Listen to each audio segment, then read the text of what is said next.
Hello there, kia ora. Have you noticed a theme with all of the reporting on the Treaty Principles Bill? There is one common element in all of it, and it's there because of media's method of trying to create balance in reporting. But one of the side effects of this is what we call false consciousness.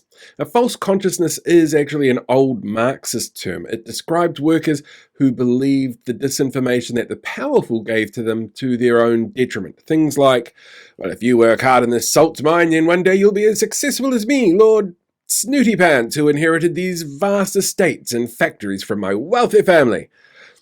I suppose the modern direct equivalent would be, Twitter is absolutely a bastion of free speech now. Elon's in charge because he lets me say whatever harmful, racist, pro-fascist thing I want.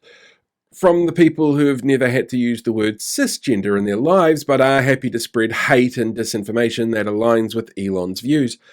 It's a borrowed term that we use in media theory to explain the risks of what many would consider balanced reporting. Having two people debate two sides of an issue. Now, media is somewhat constrained in that the ability to have 100 people debate one person is impossible to coordinate. Even in print, that would be really difficult to sort out. And to be seen as presenting balanced debate, it does make sense to have one person presenting their views from both sides of an issue.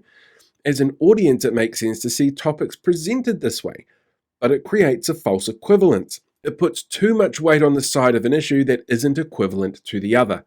The best known example of this is how the US media deals with climate change conversations.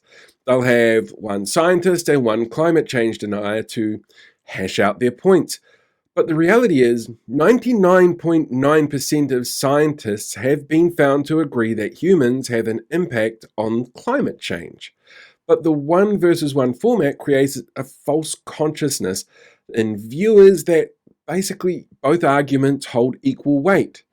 And what we're seeing in the reporting on the Coalition's Treaty Principles Bill, well, it's the same phenomenon in action.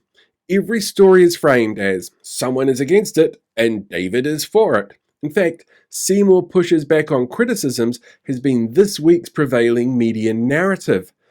But the reality is more like that climate debate.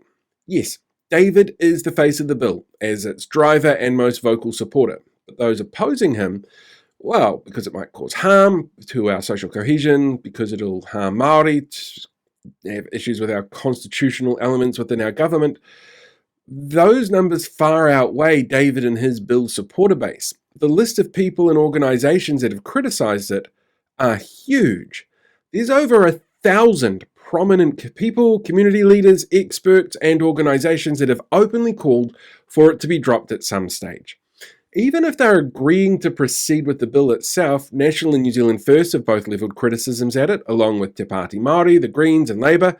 Their party leaders have also done so individually, but so too have 440 church leaders.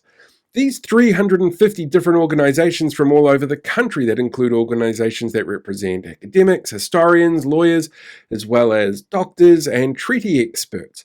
There's Amnesty International, the New Zealand Psychological Society, Rainbow Youth, and every union, except for the ones claiming to be for taxpayers and free speech. Independent media creators, the Waitangi Tribunal, the Ministry of Justice, a consortium of translators, iwi groups up and down the motu. Former Prime Ministers Geoffrey Palmer, Jim Bolger, Helen Clark, John Key and Bill English have all expressed concern.